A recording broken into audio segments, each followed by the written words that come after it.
Fala, estrategista, tudo bem? Meu nome é João Paulo Teles, eu trabalho aqui no Estratégia Med, fui aprovado em primeiro lugar em Neurologia na USP São Paulo e também fui aprovado em Neurologia no Hospital Israelita Albert Einstein. E eu vim aqui hoje te contar como foi a prova prática do Hospital Albert Einstein. É uma instituição muito cobiçada, né, por muita gente aí, uma instituição que está crescendo muito em termos de ensino nos últimos anos, na última década. Tem hoje vários dos programas de residência mais fortes aí do país e tem uma prova prática muito peculiar. Então, eu vim aqui contar para vocês como foi a minha experiência. Não estou aqui para dizer nem que está certo, nem que está errado as respostas que eu dei ou o que eu fiz, mas como vocês vão poder perceber ao longo do papo aí, é uma prova que muito mais do que certo ou errado em termos de conduta técnica, é uma prova que cobra de você soft skills, né, que eles chamam, ou seja, habilidades de comunicação, de atitude, ética médica, uma prova super interessante que vale muito a pena se você deseja fazer residência no Einstein, pelo menos conhecer, conversar com o pessoal aí que já fez essa prova, porque é bem diferente da maioria das outras provas práticas que você vai encontrar nas outras instituições de acesso direto. Então, primeiro, como é a estrutura, né? Você chega lá, a prova prática vale uma porcentagem razoável, né, da nota final, 40%, se eu não me engano, da nota final do processo seletivo. Você chega lá e vai fazer a prova junto com pessoas que também estão prestando para o seu curso. Então, no meu caso, eu estava prestando para neurologia, só tinha gente ali na minha ilha que queria fazer neurologia também, que também tinha sido aprovado na primeira fase para neurologia. Aí você fica esperando. Antes de comentar a prova em si, comentar a organização geral, né? Assim, impecável, impecável. Realmente é uma instituição que tudo que faz, faz de uma forma excelente. Então, organização impecável, você chega, é fácil, tudo bem explicado, recebe seu lanchinho, se dirige para um auditório e espera a sua vez de fazer a prova. Eles dão instruções gerais, né, no começo, sobre a prova, etc. E você tá ali esperando já sentado com o seu grupo, quando eles te chamam para ir para o local de prova propriamente dito.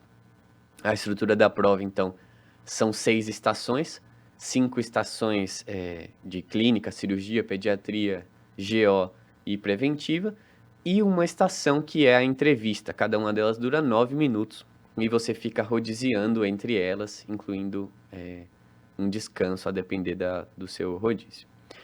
Bom, eu vou contar na ordem que eu fui fazendo, né, a prova, e foi bem divertido, e novamente, não tô contando aqui, não sei se o que eu fiz foi certo ou errado, eles não divulgam o checklist, eles não divulgam a prova, apesar de você poder pedir recurso, óbvio, mas eu não sei se o que eu fiz foi certo ou errado, eu tirei 81 pontos de 100, 81%. E para vocês verem quão é importante a questão dos soft skills, eu tirei 81 de 100 sem ter chegado ao final de 2 das 5 estações. Foi uma das notas mais altas da neurologia, da prova prática. E eu achei que não ia conseguir tirar uma nota alta, porque eu não consegui chegar no fim de 2 das 5 estações. E não era uma delas especificamente, que foi a de GEO, vou comentar com vocês, eu não cheguei nem perto do fim. Então, para você ver a importância, né? Algumas pessoas, eu não sei se isso é oficial ou não, mas muita gente fala que a porcentagem, né, dos pesos da prova prática do Einstein é em torno de 70% soft skills e 30% conhecimento técnico propriamente dito. Então, vamos lá às estações em si. Eu comecei pela estação de ginecologia e obstetrícia, que te apresentava na porta, antes de você entrar, um caso muito resumido de uma paciente, basicamente uma paciente jovem, que vinha desejando anticoncepção. E você tinha duas tarefas: realizar o exame físico ginecológico e inserir um DIU. E aí já vem a primeira parte que é bem interessante, que foi super recorrente, que a prova te coloca já no lugar do residente. Então, o próprio enunciado fala que você é um residente de ginecologia e obstetrícia e que tem um interno junto com você, que você deve ensinar, na medida do possível, mostrar ele como se faz, as tarefas, né, que estão ali descritas. E aí você entra na estação propriamente dita, né, no rodízio ali da ginecologia. Sempre nas estações tem um avaliador que não pode se comunicar com você, ele se comunica com você única e exclusivamente através de filipetas. Então, às vezes, se você pede um exame, alguma coisa que de fato ele tem, ele vai te dar a filipeta. Fora isso, ele não te diz oi, bom dia, nem tchau, nem nada. Ele fica em silêncio, só te avaliando. Ou pode responder alguma coisa do caso, se ele achar pertinente, mas as interações são mínimas.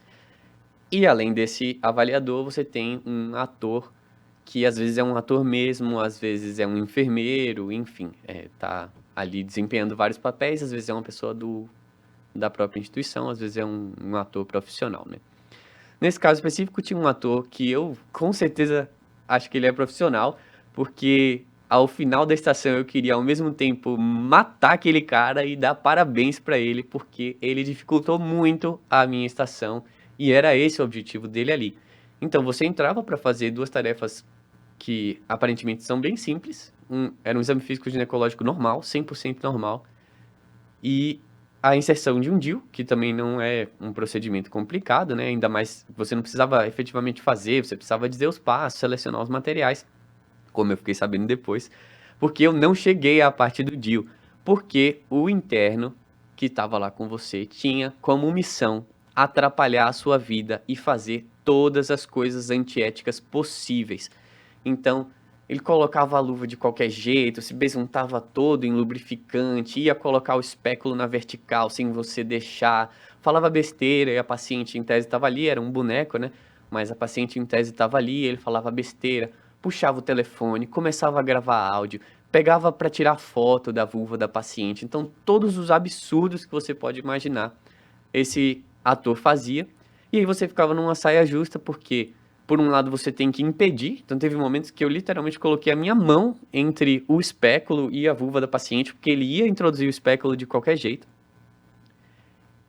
Por outro lado, você não pode ser grosso com o interno que está ali, primeiro porque ele é interno, segundo porque a paciente está na frente de vocês, em tese, né? Você tem que se colocar ali no lugar como se a paciente estivesse na sua frente. Você não pode, de jeito nenhum, a paciente em posição de ginecológica, você brigar com o seu, em tese, que é o seu assistente, né, que está ali do seu lado. Então, enfim, foi uma montanha russa e tudo, no meu caso específico, chegava num momento em que ele falava assim, ah, então faz você.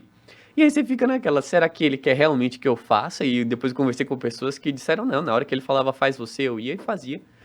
Eu insistia para ele fazer, acho que é um pouco da cultura lá da Faculdade de Medicina da USP, que as coisas, os procedimentos são do interno, a prioridade do ensino é do interno. Então, um pouco com essa mentalidade, eu falava, não, vamos aqui, volta aqui, deixa eu te ensinar, me mostra antes no ar como você vai fazer, deixa eu te orientar, me explica, né, o que você vai fazer antes de fazer, para eu ver se está tudo certo. O fato é que havia duas tarefas, eu só consegui fazer uma. Cheguei ao final, tocou o sininho, eu agradeci, como eu falei, queria ao mesmo tempo parabenizar e matar aquele ator que estava na minha frente, que tornou a minha estação muito difícil, mas muito divertida também. Realmente o cara merece parabéns. E ainda mais agora que eu vi que a nota não foi tão baixa assim. Bom, essa era a estação de ginecologia, foi a minha primeira, já para deixar aquele baque, né? Poxa, tinha duas tarefas, eu fiz só uma. Mas segui em frente. Também já havia conversado com alguns amigos que fizeram essa prova e que já me haviam falado isso, né? Que é uma prova com um foco muito específico em soft skills. Então eu falei, bom, pelo menos dentro da parte ética de comunicação, eu protegi a paciente, não deixei ele tirar foto, não deixava ele falar no celular, não deixei ele fazer é, o exame especular ou qualquer outra coisa do jeito errado. Não cheguei ao final, mas pelo menos a parte, digamos assim, de soft skills, eu imagino que eu tenha conseguido ir bem. Passei para a próxima estação, era uma estação de clínica médica, óbvio. Isso eu falo ir bem hoje, em retrospecto, mas na hora eu tava meio abalado, né? Aí passei para a próxima estação de clínica médica, era uma consulta ambulatorial de retorno de uma mulher de meia idade que, a princípio, não tinha nenhuma queixa ativa. Tinha algumas comorbidades, era hipertensa, era dislipidêmica. Tinha sido feito um ajuste na medicação antihipertensiva dessa mulher na consulta anterior e ela retornava para você com os exames que tinham sido pedidos e era para você tocar a consulta. A atriz também, inicialmente, ela trazia algumas queixas genéricas, inespecíficas, fadiga, algumas coisas assim. E inicialmente ela parecia muito retraída, então eu conversei com várias pessoas que, como eu, na hora falavam, poxa, essa estação está querendo me fazer pensar que a paciente está deprimida. Mas você explorava os sintomas de depressão e ela não dizia de perda de energia, de concentração, problemas com sono, não tinha nada que chegasse a fazer diagnóstico, né, de depressão, ou mesmo que levantasse a suspeita. Ela falava que estava feliz, não tinha problema com o trabalho, com as atividades do dia a dia. Você seguia em frente na consulta e vinham muitos exames para você ver, muitos exames laboratoriais para você ver. No meio desses exames tinha enzimas hepáticas alteradas, se eu não me engano, alguma coisa que levava você a pensar numa doença hepática. E tinha uma ferritina estourada ali, 1000 e tanto de ferritina. E aí eu já comecei a pensar, opa, será que ele está querendo levar para um caminho, né, de uma doença de depósito aqui, de ferro, hemocromatose. Perguntava, pesquisava, nada parecia chegar em nenhum lugar assim específico, no meu caso, né? Então eu fiquei tentando, aí perguntei se tinha uma imagem de abdômen, de fato tinha. Era um filipeta com ultrassom mostrando uma esteatose. Tentei explicar as possibilidades, que uma possibilidade era síndrome metabólica, porque ela era uma paciente pré-diabética, uma paciente hipertensa, dislipidêmica, que vinha com alteração hepática. E também, mas também falei que a gente provavelmente precisaria investigar essa parte da ferritina, uma possível hemocromatose. E ela fazia várias perguntas, perguntava meio assustada assim se era grave, você precisava lidar. Também não fui muito adiante, como eu falei, essa foi a segunda estação e foi a segunda estação que eu não consegui terminar. Porque a paciente, ao mesmo tempo que falava pouco, ela às vezes perguntava algumas coisas assim: ah, mas é muito grave, vai acontecer alguma coisa comigo, isso tem solução? Aquelas perguntas que você sabe que são do dia a dia, mas que você precisa de tempo para responder. Então chegou no final, eu não cheguei a concluir a consulta, dar nenhuma conduta, pedir nenhum exame a mais e seguir em frente.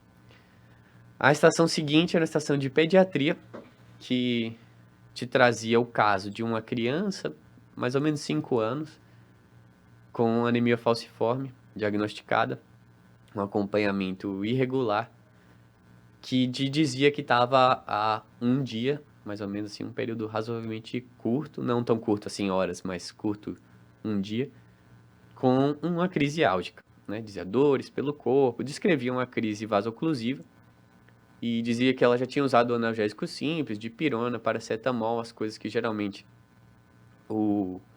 ela usava para dores e que não tinha melhorado com essas dores, ela estava ali no seu pronto-socorro. Aí você, se você quisesse complementar o exame físico com alguma coisa, né, ele já te trazia um exame físico dizendo assim que todo o resto está normal.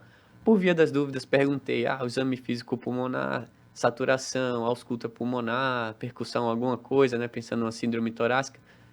A examinadora dizia que não, tudo normal, te entregava algumas filipetas assim, também perguntei exame abdominal, né, vai lá, sequestro esplênico, não sei, pensando, né, nas complicações falciforme, ela te entregava tudo normal. Se você perguntasse qual era a intensidade da dor, isso eu vacilei, não perguntei, mas depois eu acabei perguntando, ela me deu a filipeta, que inicialmente a dor da criança do seu pronto-socorro era 10 em 10. E aí você falava, ok, a última de pirona tinha sido pouco tempo atrás, vou fazer morfina. Aí virava pra enfermeira, que era a atriz que estava ali na cena com você para interagir, falava, olha, tem um paciente aqui e tal, ele tá com uma crise vasoclusiva e a gente vai fazer morfina para ele. Você dilui aí água destilada, faz... Ela nem te perguntava a dose exatamente, né? Também não fui fazer. Não falei à toa assim qual seria a dose, vai que eu erro, né? Falei, vamos fazer morfina para ele.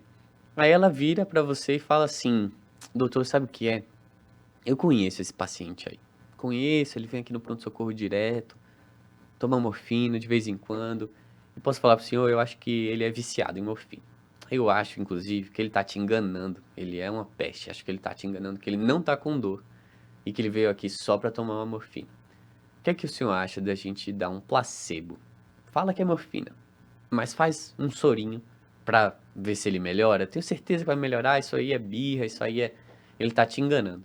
E aí, vem a situação, problema para você, né? Que precisa se colocar ali dizendo que o pronto-socorro não é um lugar de você avaliar se o paciente é dependente de morfina ou não, que o seu trabalho como profissional de saúde é acreditar no paciente acima de tudo, então você não pode já assumir que ele é um viciado, que ele está mentindo para você, isso não importa, você tem que, acima de tudo, confiar no seu paciente, que você não conhecia aquele paciente, você ia fazer morfina para ele, porque era a conduta correta, e mais do que isso, dizer que fazer placebo, né, sem o paciente saber, sem consentimento, que enfim, isso não tem o menor cabimento, que não tinha como fazer isso, que isso era errado. Só que, obviamente, você tinha que fazer isso de um jeito gentil, né? Sem ser grosso com a profissional de enfermagem que estava na sua frente, tentando desconstruir esse conceito de que ali seria um lugar para julgar ou não a dependência de um paciente falciforme, que ele realmente tem todo o substrato anatômico, fisiopatológico para ter dores significativas e que você ia fazer a morfina de qualquer jeito.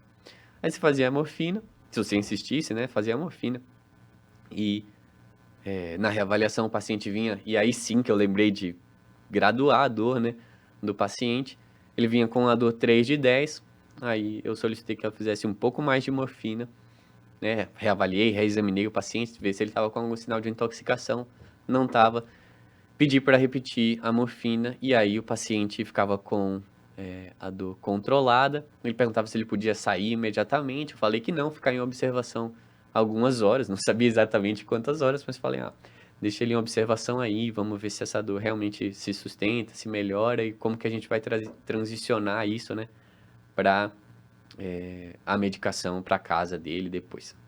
E aí acabava essa estação fiquei uns 2 minutos em silêncio depois que eu acabei, que realmente acho que nesse caso era só isso, pelas pessoas que eu conversei depois que fizeram também, era mais ou menos essa a ideia mesmo, né, de você ter essa conversa com a enfermagem que queria, que não acreditava no paciente, achava que ele estava simulando e que queria fazer um placebo. Essa foi a terceira estação que foi a estação de pediatria.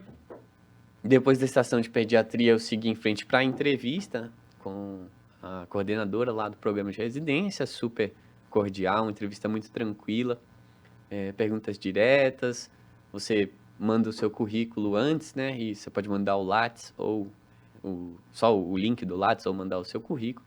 Tinha mandado o link do Lattes, ela estava ali com o currículo na minha frente, perguntou algumas coisas do meu currículo, pesquisa e tal, pediu para eu descrever um pouco algumas das pesquisas que eu fiz e falou um pouco da residência do Einstein, o que é que eu sabia sobre a residência, conversou um pouco, bem interessante, realmente uma residência que parece ser muito rica e foi isso. Aí acabou a nossa entrevista, eu segui em frente para a próxima estação, que era uma estação de cirurgia. Aí a estação de cirurgia te dava um caso de uma mulher de em torno de 40 anos, que teve uma pancreatite aguda biliar leve e estava sendo operada na mesma internação, estava sendo feita a colestectomia videolaparoscópica.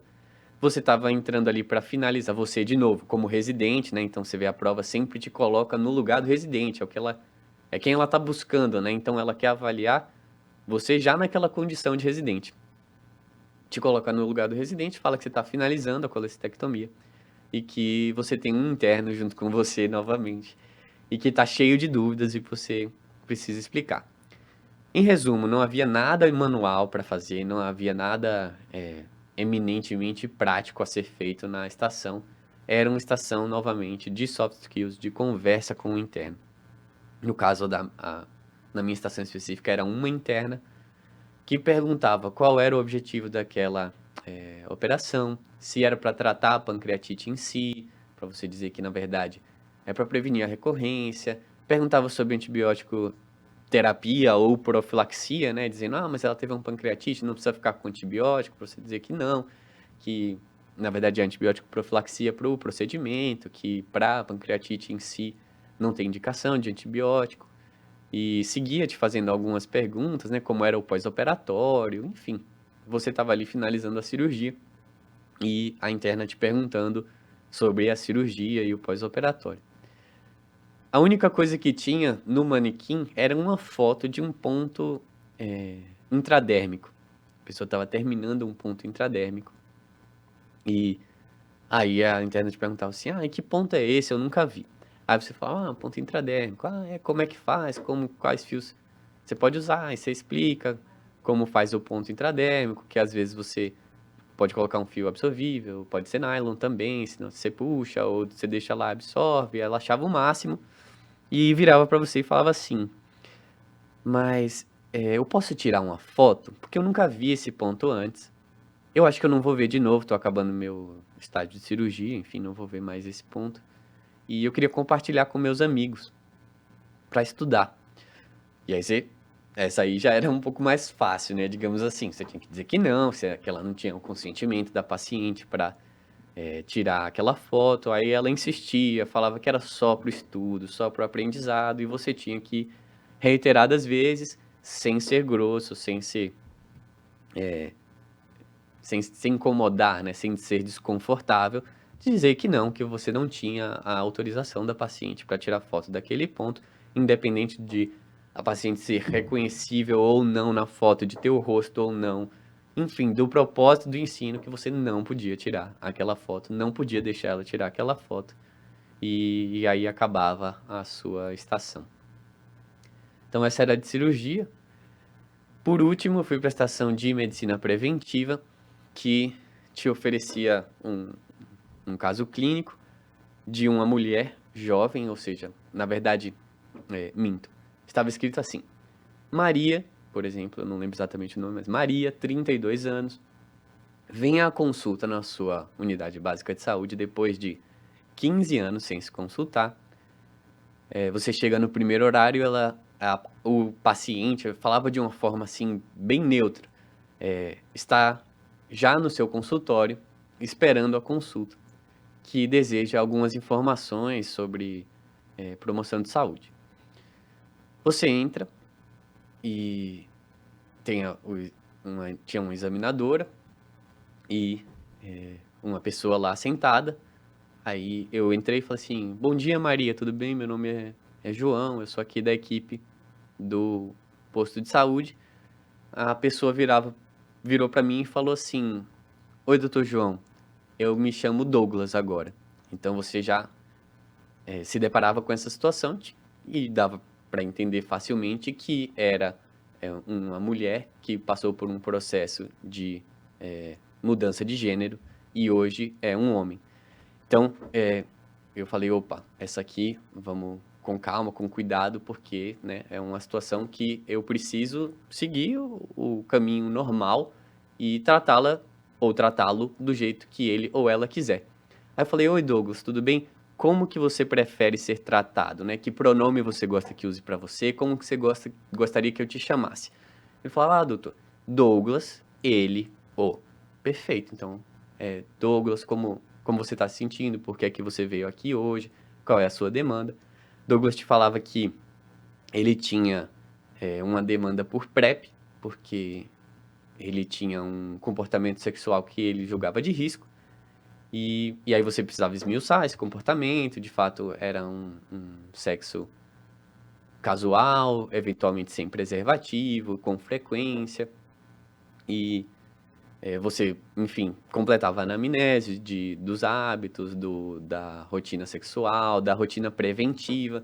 Então, perguntei se o processo de mudança de gênero tinha envolvido alguma cirurgia, algum procedimento. Douglas falou que não, que, enfim, que ainda tinha útero, colo do útero, vagina. Então, você tinha que oferecer a promoção de saúde do Papa Nicolau, que era, na verdade, o único rastreamento ali aplicável, né? Quando ele te perguntava que gostaria de saber se tinha alguma coisa a mais para fazer para a saúde, você, obviamente, ia oferecer sorologias para DSTs, né? Ele veio com essa demanda de PrEP, então, sorologias para DSTs e Papa Nicolau eram os rastreamentos indicados ali naquele momento.